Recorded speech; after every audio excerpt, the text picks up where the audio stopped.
Representative Tom Suozzi blasted the person he is challenging in the Democratic primary, Governor Kathy Hochul, over her new public safety plan Tuesday, labeling it phony because it doesn't include a measure giving judges power to lock up defendants they deem dangerous before trial. It's phony and it does nothing to address the crime problem, Suozzi, D. Long Island, insisted outside the governor's Midtown office. It's not real. When there's no consequences for crime, crime keeps going up, added Suozzi, who is a long-shot candidate in the June Democratic primary, according to recent polls. Hochul's 10-point criminal justice blueprint, first reported last week by The Post, is deficient in part because it doesn't give judges the discretion to consider dangerousness when determining whether to put offenders behind bars, Suozzi declared.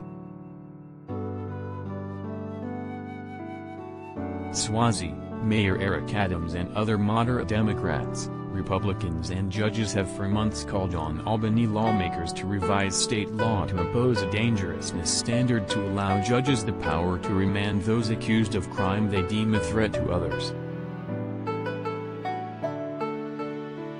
About two-thirds of voters agree that the controversial bail law needs to be overhauled by giving judges the discretion to detain dangerous recidivist felons pending trial for a lesser offense, according to a Siena College survey released in February.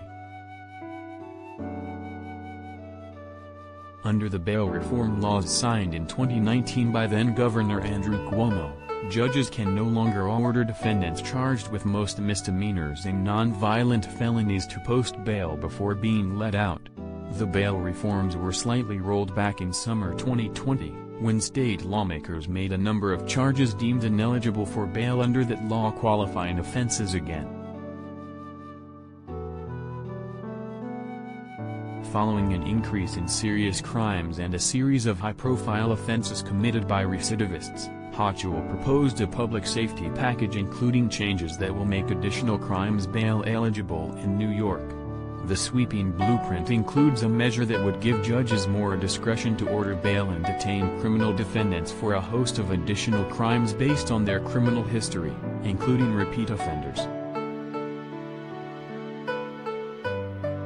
For offenses that are not currently subject to arrest, police will have the ability, though not the requirement, to deny a desk appearance ticket, DAT, and arrest an individual who has previously received a DAT within 18 months.